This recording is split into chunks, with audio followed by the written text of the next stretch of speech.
It's now time to take a look at news stories making headlines around the globe. And of course, we begin here at home with politics. As former president of the Senate, Dr. Abubakar Saraki, yesterday assured members of the opposition PDP that there was no cause for alarm in spite of the switching of parties by Dr. Ifeanyi Okowa, the former running mate to the PDP presidential candidate in the 2023 presidential election, Atiku Abubakar, to the All Progressives Congress, the APC. Okowa defected along with his protege, the Delta State Governor Sheriff Oborobori, and the entire PDP political structure to the ruling APC. Saraki stated that the rest of them in the PDP would reposition and strengthen it for the task ahead.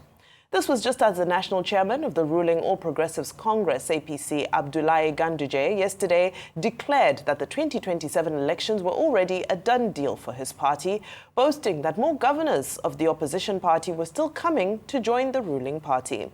His declaration was not unconnected with the continued depletion of the opposition's camps, especially with Wednesday's dramatic defections to the ruling party. Now to other news. In the face of rising insecurity and deadly attacks across Nigeria's north-central region, the National Economic Council, made up of the 36 state governors, has been meeting in Abuja. But for the second time since February, a critical agenda item, the creation of state police, was shelved and not discussed. The body, chaired by Vice President Kashim Shettima, instead expressed sympathy with families affected by violence and observed a minute of silence. State correspondent Adesua Omorowan reports. It's the first National Economic Council meeting in 9 weeks, and the political landscape has shifted since they last convened. A sole administrator now represents Rivers State after the suspension of the governor, and he is attending the day's council meeting. And just 24 hours after defecting to the governing APC, Delta State Governor could be seen receiving warm welcome from his new party allies. The arrival of Vice President signals the formal commencement of the meeting.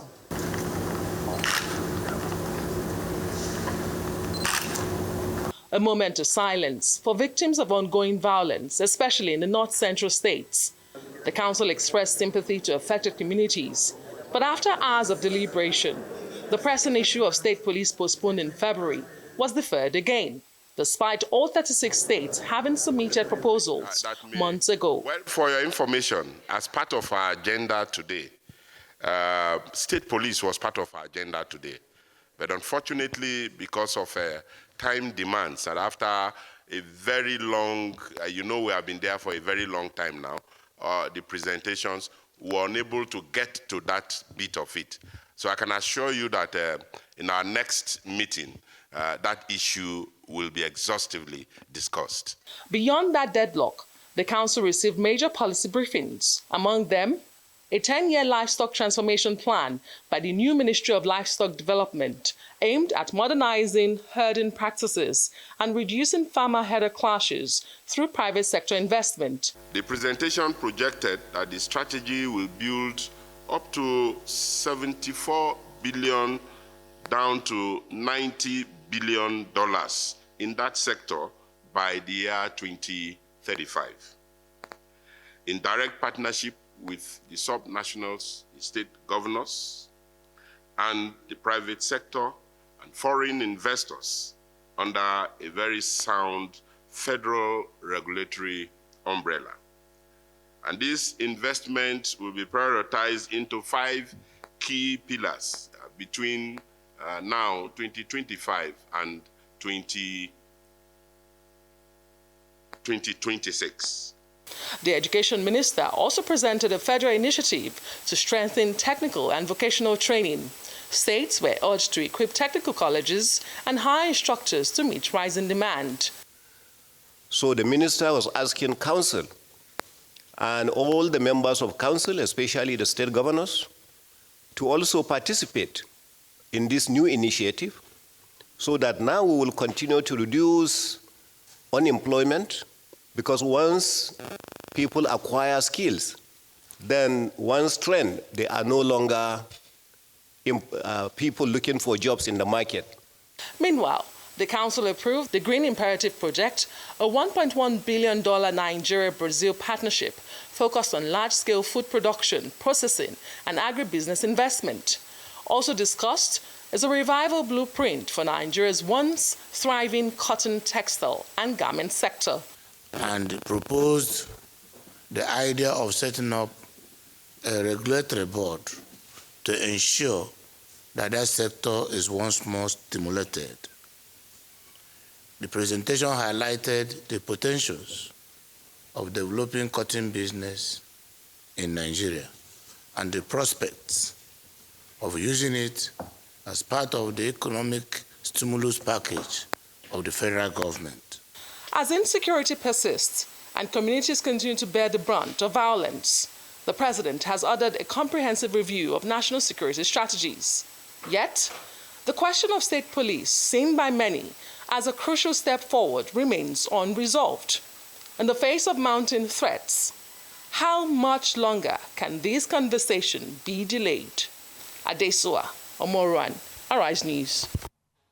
Now to some economic news, as Managing Director of the International Monetary Fund, Kristalina Georgieva, yesterday called on Nigeria and other African countries to deepen fiscal buffers, adopt context-specific monetary policies, and advance regional economic cooperation in order to cushion the effect of global headwinds and unlock long-term inclusive growth.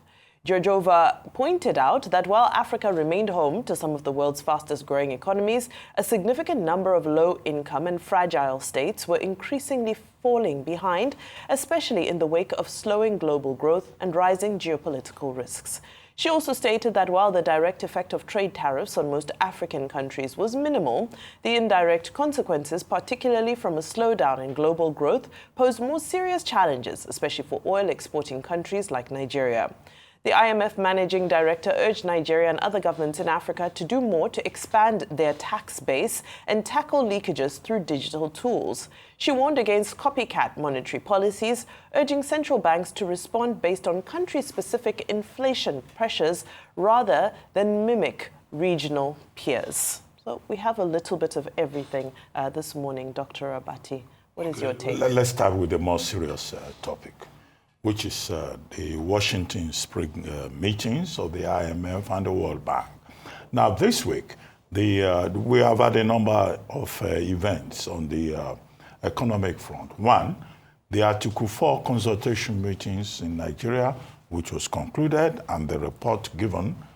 Two, the release of the World Economic Outlook report, which focused on global uncertainties.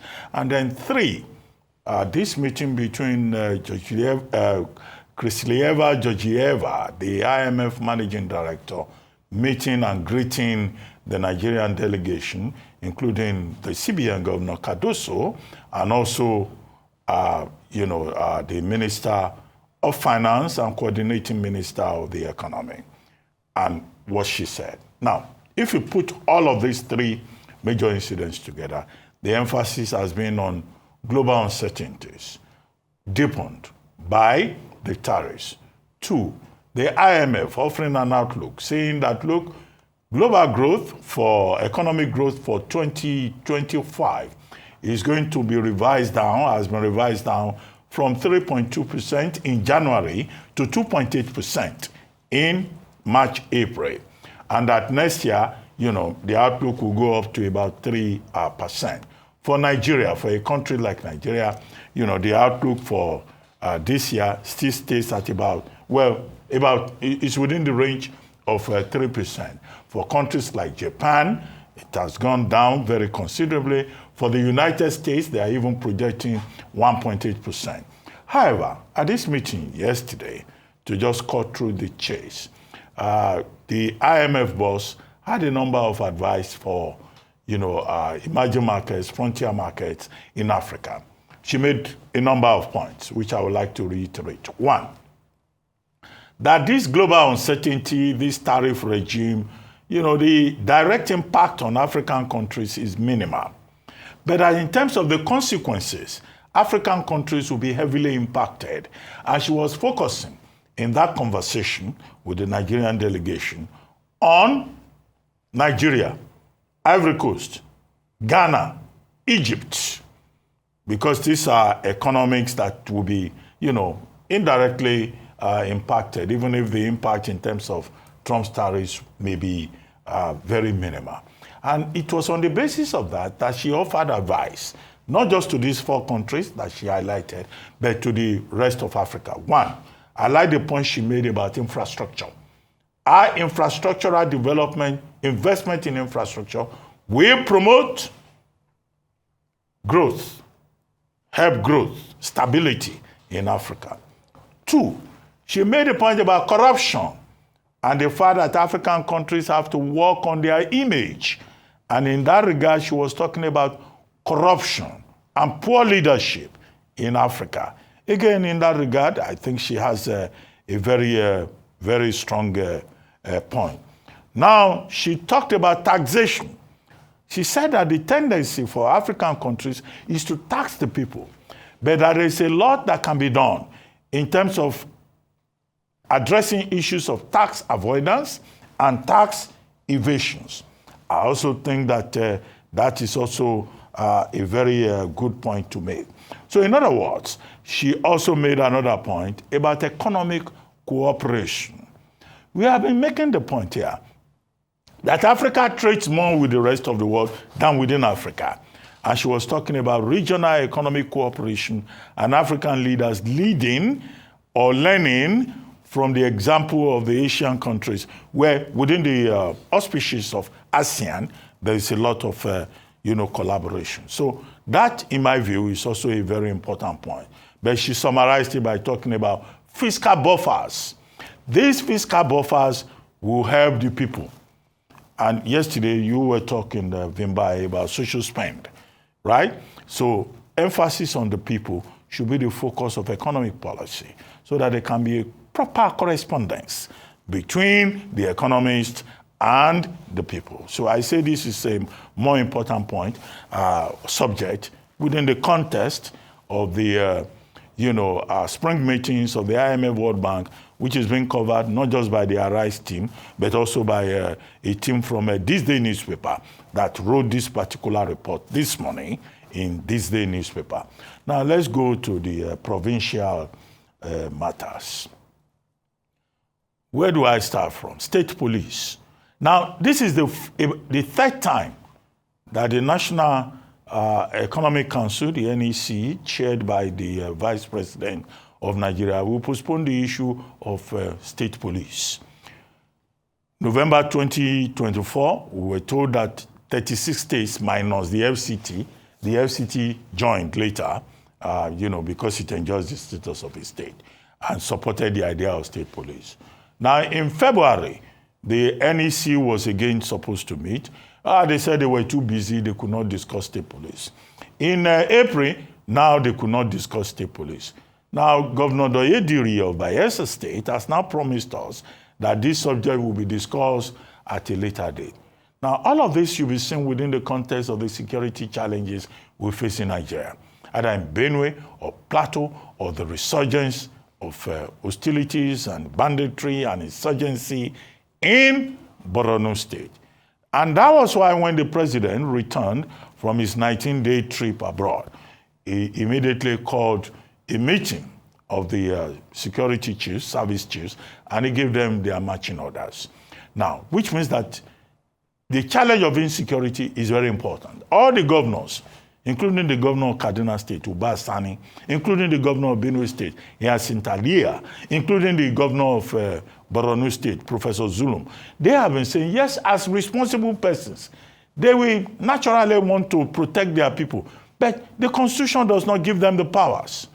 And the argument from the 2014 National Political Conference has been that state police can empower these state governors to have more power so that they don't have to depend on a centralized Nigeria police force to be able to address insecurity in their state. So I think it's an important subject that needs to be addressed.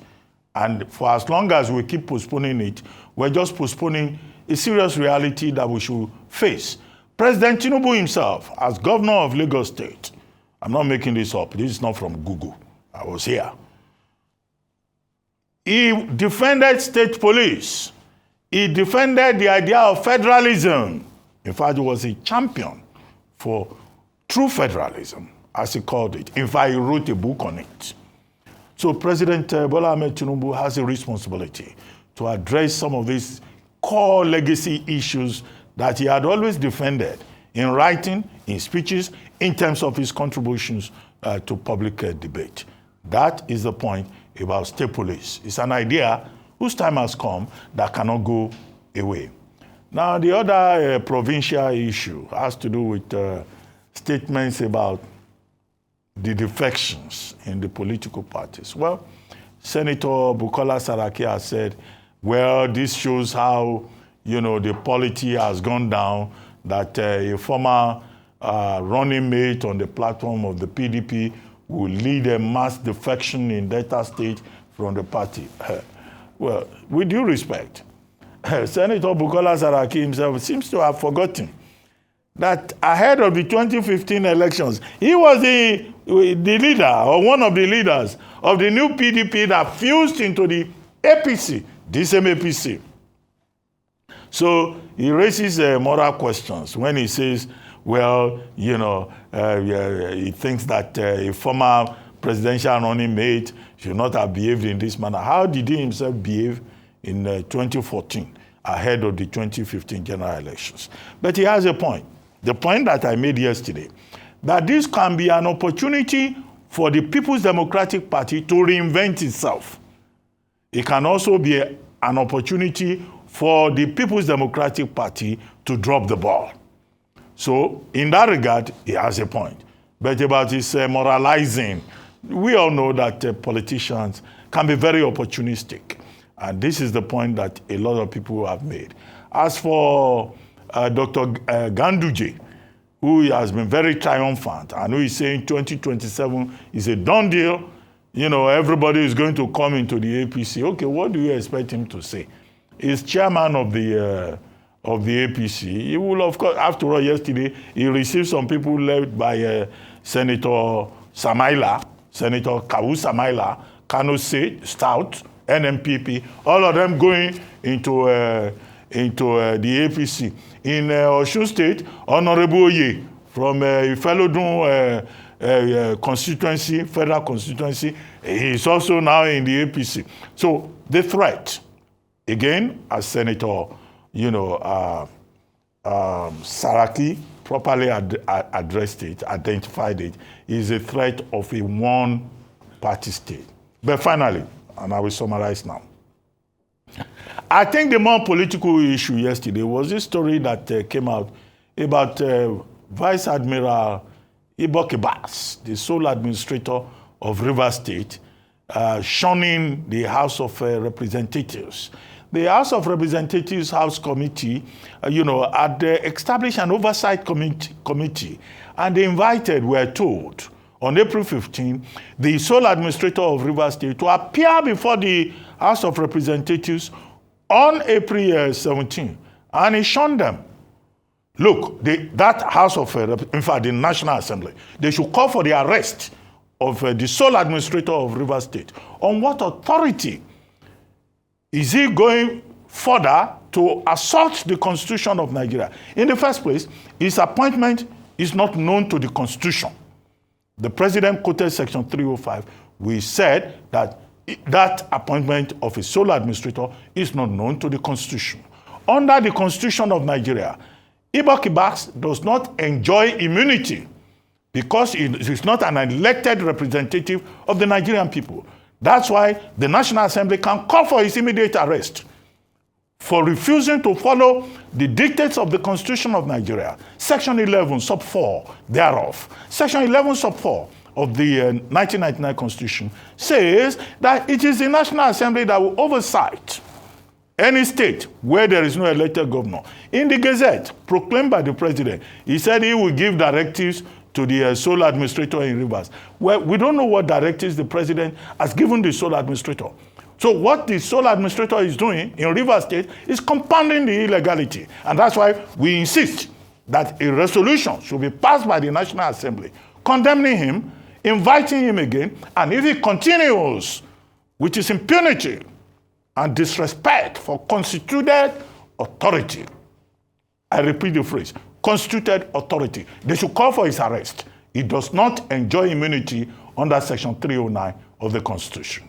I raised my case this morning. Thank you very much for the robust analysis on so many different issues that we're facing this morning. I'll begin in the grassroots, where I echo the words of the acting national chairman of the PDP, that's Ambassador Damagum, who was responding to the current change in political dynamics by saying that, well, if we look at the 2023 election dynamics, we can see that having a governor or having sitting governors is no longer the criteria for being able to amass numbers in a Nigerian election. It's interesting to see how the polity is reshaping itself.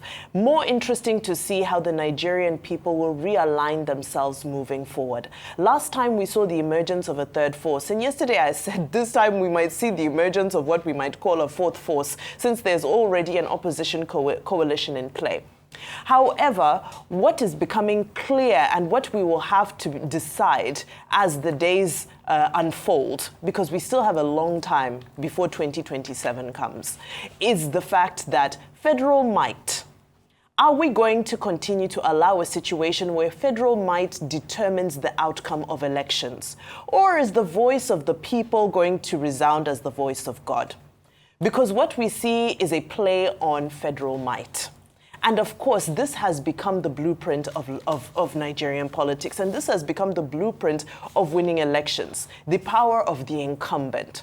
All of these things are going to be tested as we count down. Like I said, still a very long way until 2027. But the challenge belongs to the PDP and to other opposition parties. It's their election to lose. It's their ball to drop. I watched quite an interesting interview from former President Goodluck Jonathan in the lead up to the 2015 election that he granted to one of the media houses. And in that, he based his confidence of winning that election on the fact that he said PDP has people at every single polling unit. They have a member at every single polling unit. You know that the PDP was the biggest political party in Africa at some point. So now the question is, what has happened to the people in the grassroots? What has happened to those PDP members that existed at every single polling unit not very many years ago in the history of Nigeria? So the question is, as we see elected officials defecting, as we see governors saying they want to change their allegiance and so forth, we now have to ask ourselves, what is the allegiance of the people? In fact, what are the worries of the people? Do the people care whether you're APC or PDP or Labour or so forth? Or is hunger so rife in the land that right now people are just looking for succor? So this is a great opportunity, I believe, for those who are ready to step in and do the real work of governance. Because as far as I'm concerned, all of this is a distraction. We cannot be sucked into this intense debate over the 2027 election so early when we still need to be holding the administration of the day accountable for with checks and balances for what they're currently doing in office. We have not yet marked 2 years in office. And on that note, I move over to issues of insecurity, which we know are the biggest, among some of the biggest challenges. Of course, economic challenges are also major, but insecurity, threat to one's life, is the biggest threat that can exist to mankind. And we know what the headlines have said throughout the month of April. Now, when the president returned from his 19-day absence from the nation, he came and he gave marching orders and he promised an overhaul of the security strategy confronting these places. So we expected to see something moving immediately. So it was very unfortunate to see that yesterday at the NEC meeting, as it was described by Governor Doye Diri, there were so many issues on the agenda and the presentations took so much time that we were unable to get to the issue of state policing. An issue that one would have thought was an emergency issue and would have been number one in the agenda. Nevertheless, there was a resolution to create the Cotton, Textile and Garment Development Board, which they are arguing as saying is going to tackle insecurity at the root cause. I assume that means by creating some sort of employment and relieving the conditions of poverty in the environment. There were also talks of how the president is motivated to modernize the livestock infrastructure, grazing, and has charged the governors to create a space and to give land for cattle rearing and ranching. Now, as much as this is an important development, because I've always highlighted how important it is for the Ministry of Livestock Development to execute its mandate, which is to ensure that livestock development is a structured and organized part of the economy, there's a multi-pronged approach that needs to be used. Because when we listen to the testimonies of those governors and those people in Benue State, in Plateau State, in those areas that are overrun by armed herders, we realize that this is no longer what we've known as the perennial herder-farmer conflict. There are deeper issues at play. We know that there are issues with our porous borders, where there are extremists coming in from left, right, and center. We know that there are new terrorist groups that are being introduced on a daily basis. There are bandits. There are criminals. So this has snowballed into being bigger than a herder-farmer crisis. There's more at play here. So as much as modernizing cattle ranching and creating the infrastructure around that is very imperative, a multi-pronged approach is much more important, because we need to see boots on the ground. These people are coming in with highly sophisticated weaponry. So whether there's cattle ranching and so forth is just a minor part of the problem, because even if you create segmented areas, specialized areas for the breeding of these cattle, they're still going to be overrun by those bad elements who are coming in armed with an agenda, as they're saying that the agenda seems to be to occupy territory. There's an agenda that is being called ethnic cleansing. There is an agenda against Christians in the region. And cattle ranching is not the single solution to all of these challenges. The issue of state policing needs to be given more priority. There needs to be a greater political will in implementing and exploring how this can be brought to fruition as soon as possible. Now to bread and butter issues concerning the economy. Now, for me, the message from the IMF seems to be a bit of a contradiction, somewhat of an oxymoron, because we're coming from a place where we've said that there needs to be radical structural reform. And that's what we saw by the removal of fuel subsidy and now the advocacy for the removal of electricity subsidy. Yes, we know that based on the principles of free market economies, some of these subsidies do not work in the favor of creating a balanced macroeconomic environment. However, in the same breath, we are talking about social spending. We're talking about fiscal buffers. We're talking about how the nation can invest to ensure that the most vulnerable is not left exposed to the economic shocks created by free market economies, especially given the context of the global economic slowdown that we are about to experience. Sure, we do know that countries like Nigeria, African countries in general, will be those least affected by some of these headwinds. However, we're still coming from a difficult place.